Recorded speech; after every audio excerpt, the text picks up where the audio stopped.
आज Doubtnut app download करें।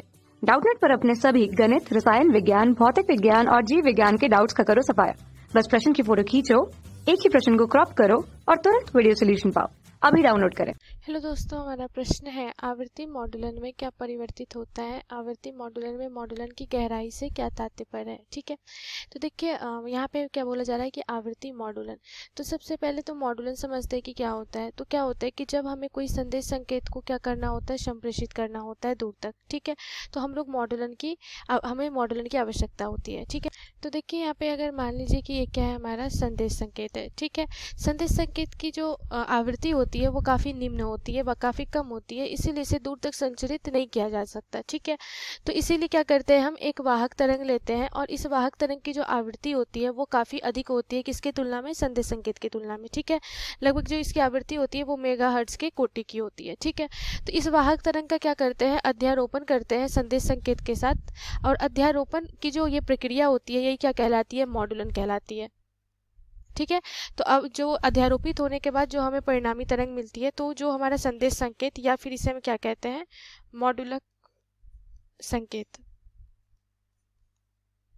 तो जो होता है वो क्या होता है कि इस तरह से क्या होता है कि ये लिफाफे की तरह, इन्वेलप की तरह होता है, और जो वाहक तरंगें होती है इसके अंदर, इसके पार्श्व बैंड में क्या होती है, निहित होती है। ठीक है, जिसके कारण क्या होता है कि जो इसकी जो प्रबलता होती है सिग्नल की वो बढ़ जाती है और इसे दूर तक संप्रेषित करना क्या होता है, आसान होता है। ठीक है, तो ये जो हमें तरंग प्राप्त होती है इसे हम क्या कहते हैं, मॉडुलित तरंग कहते हैं। ठीक है, तो अब बात हो रही है आवृत्ति मॉडुलन की। तो अब जो मॉडुलन की प्रक्रिया होती है ये सिग्नल को दो तरीके से भेजा जा सकता है। एक तो हमारा क्या होता है, आयाम मॉडुलन।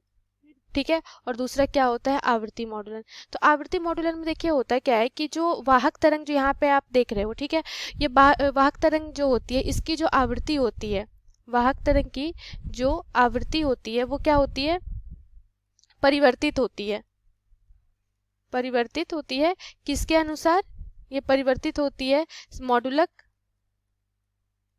संकेत के आवृत्ति के अनुसार। ठीक है, आवृत्ति के अनुसार क्या होती है, ये परिवर्तित होती है, और इसमें जो तरंगों का जो आयाम होता है वो क्या रहता है, नियत रहता है। ठीक है, आयाम क्या रहता है, नियत।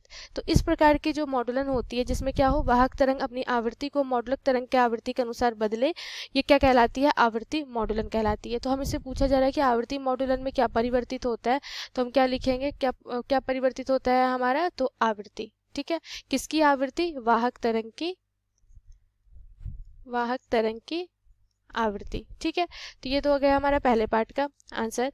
अब देखिए बोला जा रहा है कि आवृत्ति मॉडुलन में मॉडुलन की गहराई से क्या तात्पर्य है। ठीक है, तो देखिए जो मॉडुलन की गहराई, जिसे हम लोग मॉडुलन सूचकांक या मॉडुलन गुणांक भी कहते हैं, तो ये क्या होता है कि जो हम मॉडुलित कर रहे हैं संकेत को, जिसे हम क्या कर रहे हैं, वाहक तरंग के साथ अध्यारोपित करके संप्रेषित कर रहे हैं, तो इसका जो मॉडुलन है वो कितने अच्छे से हो पा रहा है। ठीक है, उसकी मतलब जो सिग्नल होती है उसकी गुणवत्ता को बताने के लिए हम लोग एक पद को परिभाषित करते हैं जो क्या होता है, मॉडुलन की गहराई। ठीक है, मॉडुलन की गहराई का सीधा तात्पर्य ये होता है कि जो सिग्नल आप मॉडुलेट कर रहे हो, मतलब जो सिग्नल आप क्या कर रहे हो, जो मॉडुलित हो रहा है वो वाहक तरंग के साथ किस तरह से और कितने अच्छे से मॉडुलित हो पा रहा है, चाहे वो आयाम मॉडुलन से आप कर रहे हो या फिर आवृत्ति मॉडुलन से। ठीक है, मतलब जो हमारे पास अभिग्राही में जो भी हमारा मॉडुलित संकेत पहुंच रहा है उसकी गुणवत्ता, जो संदेश संकेत की जो उसकी जो अपनी वास्तविक गुणवत्ता है उससे कितना अधिक या कितना कम है,